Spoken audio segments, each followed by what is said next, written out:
আসসালামু আলাইকুম। কেমন আছেন আপনারা সবাই? আশা করি ভালো আছেন। আসলে আশা করাটাও ঠিক না। কারণ যে পরিস্থিতি বর্তমান পরিস্থিতিতে সবাই চলছে ফোনের দিকে।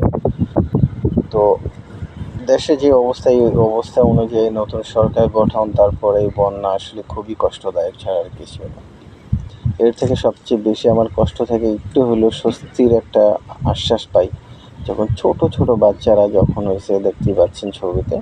তো এই ছোট, ছোট বাচ্চাগুলা যখন তাদের হাতে যে তাদের জমানো যে টাকাগুলা, তাদের হইছে যে ব্যাংক টাকা জমাইছে ছোট, ছোট ব্যাংকের মধ্যে, সেই টাকাগুলা নিয়ে তারা এসে সাহায্য করতে চলে আসছে। এটাই হচ্ছে নতুন একটা জেনারেশন যাকে বলতেছে যে সে আসলে আপনি যদি ভালো কিছু করেন, আপনাদের অপেক্ষা করবে আপনার জন্য ভালো কিছু। তাই আমরা সবাই চাইবো আমাদের নিজের বাচ্চাদেরকে ভালো কিছু শিখাই, যেন পরবর্তী সময় তারা যেন ভালো কিছু অন্য মানুষের জন্য করতে পারে। ধন্যবাদ।